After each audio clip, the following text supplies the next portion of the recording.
As discussed previously, performance management requires a lot of work on the part of the supervisor to keep everything running smoothly. So what happens when you have an employee who is unable to meet performance expectations?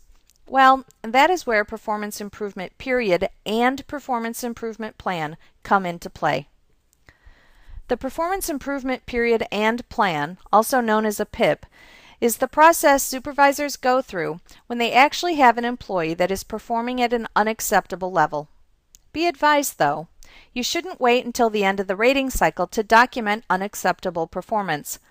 It is best to act when you first notice the employee is having problems.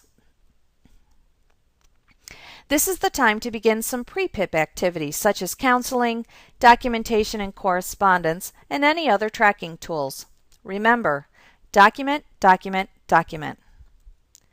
Acting before the performance becomes unacceptable will often reverse the negative trend.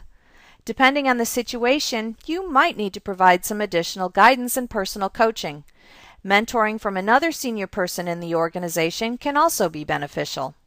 On-the-job training or some other type of informal training may also allow the employee to achieve an acceptable level of performance. There is no magic answer. Each employee and each situation will have its unique dynamics, and there is no one preset time frame in which you should expect to see improvement. At some point, however, if informal training efforts aren't working, you'll need to begin the PIP process, in which supervisors document an unacceptable rating out of cycle by creating the performance improvement period and plan, in which the supervisor specifically and in significant detail identifies each element that is not being met, what the element requires, why it's not being met, and what it takes to be met, along with the period of time you will allow the employee to improve to an acceptable level. While the PIP may be as few as one element, all elements or selected elements can be included. The supervisor is required to meet with the employee at least bi-weekly to provide intense, documented feedback to the employee. A PIP can last as little as 30 to 45 days or as long as 120 to 180 days, depending on the nature and level of unacceptable performance.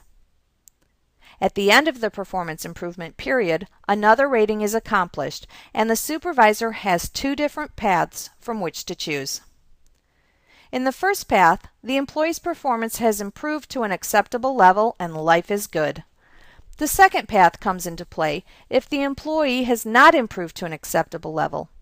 All the documentation you've accrued during the performance improvement period will now be used to support a personnel action, which could include reassignment, demotion, or possibly even removal. The entire process is extremely time-consuming, so it should be reserved for employees who are in over their heads, those employees who are not demonstrating the capability of performing to an acceptable level in their present position.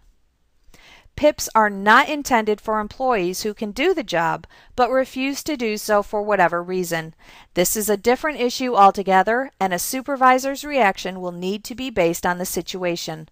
The member may be having personal problems where counseling or professional help may be required. However, some of these situations need to be settled through disciplinary action. Please refer to the information provided on disciplinary actions also found in this module.